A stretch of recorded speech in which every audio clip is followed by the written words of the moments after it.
Alors cette semaine, petit focus animé un peu gnangnan, histoire de quoi? Avant tout, est-ce que ça va? Est-ce que tu as passé une bonne semaine? Les animés, franchement, je les kiffe, il n'y a pas photo. Il y en a certains que je vois et que je revois religieusement pour multiples raisons. Le côté nostalgie, coucou Princesse Sarah, ou parce que je suis malade et que j'ai besoin de comater devant la télé vu que je suis arrivée dans cette partie traître où je ne suis pas assez fatiguée pour dormir, mais pas assez en forme pour faire une activité quelconque, ou tout simplement parce que je dois faire le ménage. Et du coup, je mets un truc que je connais déjà. Par contre, là, c'est un peu traître parce que j'ai très facilement tendance à arrêter de faire le ménage pour regarder la télé.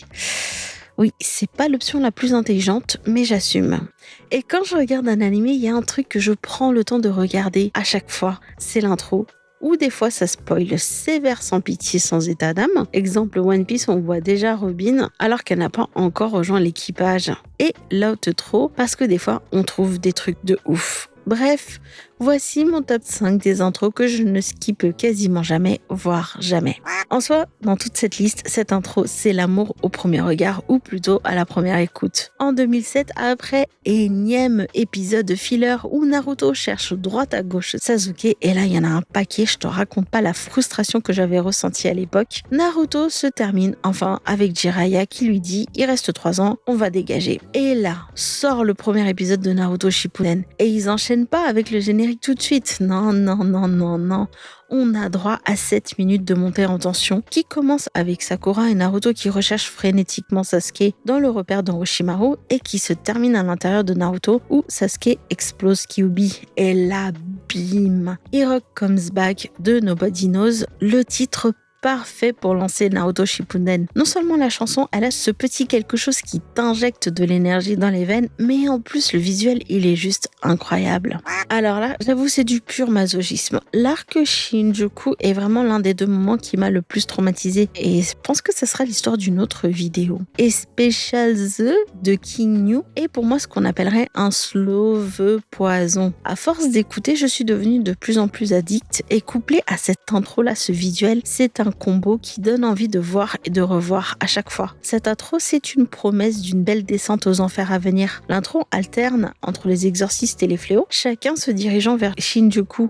Je crois comprendre que traverser un torii a quelque chose de mystique, car ça représente un passage entre le quotidien et le sacré. Or là, les tons rouges de l'intro donnent l'impression que nos protagonistes marchent plutôt vers la mort ou la possibilité de la mort. Mais là, c'est que mon analyse à 2 balles, qu'on soit d'accord.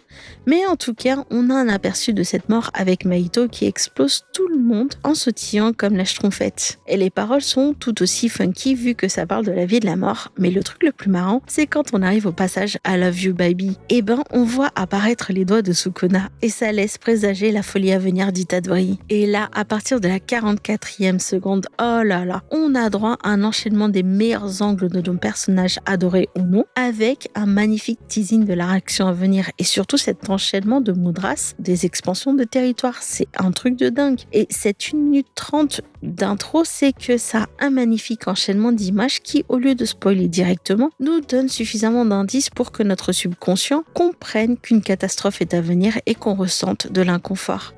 Parce que moi, comme une idiote, la première fois que j'ai vu l'animé, Jujutsu Kaisen, je suis plutôt animé only, même si je me tâte de plus en plus à acheter le manga et tout lire d'un coup. Et ben, dis-toi que jusqu'au bout, j'avais cru qu'il y avait une chance alors que non. Un peu comme si cette intro se foutait ouvertement de ma gueule, pendant que j'espérais que ça s'arrangerait. Franchement, bravo Mappa.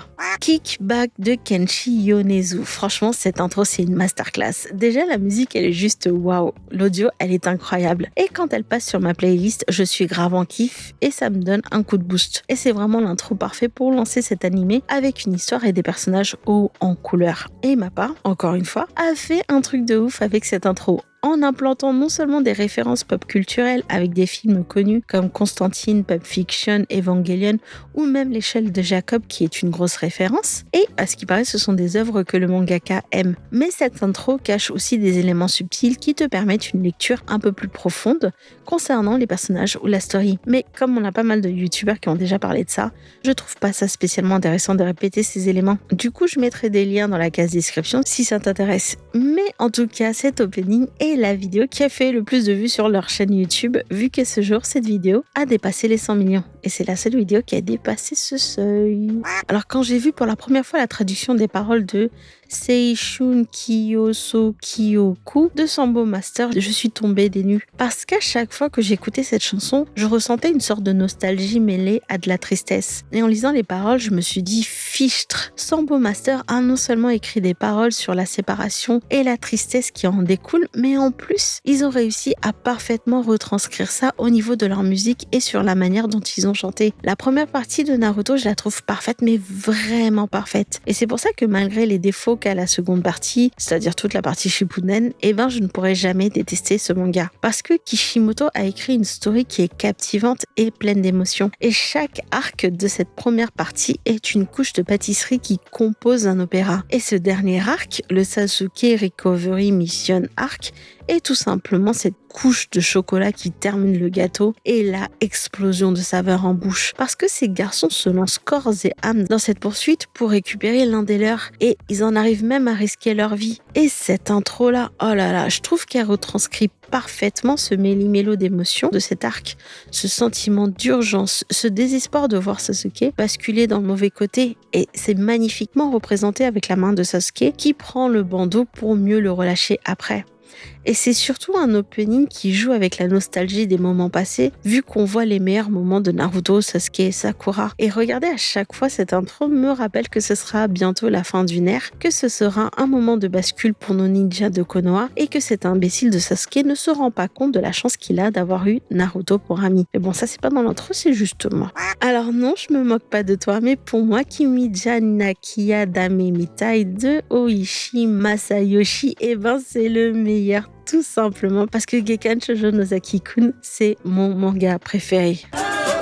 Oui, je l'ai mérité. Mais je changerai pas d'avis. Et forcément que je kiffe son adaptation animée qui est juste une perfection. C'est simple, l'animé a tout simplement dépassé toutes mes attentes. Que ce soit au niveau de l'animation, des seiyuu et surtout l'intro, tout est parfait. Et pour le coup, j'ai vraiment adoré cet hommage au manga en soi. Entre les tonnerres, les motifs, le matériel des mangaka, chaque élément de cet animé est un hommage au manga en soi. Et cette intro a magnifiquement introduit chacun des personnages, vu que les lecteurs de manga comprendront tout de suite les références. Exemple. Et la chanson, elle est juste feel good de ouf. Non, je crois que je changerai pas d'avis. Vive Gekkan Shoujo Nozaki-kun. Voilà. Du coup, il est temps pour moi de te demander c'est quoi les intros animés que tu ne sautes jamais, voire quasiment jamais. J'attends avec impatience tes réponses et on va se laisser là. Il est donc pour moi de te souhaiter un bon dimanche, une bonne semaine et je te dis à dimanche prochain.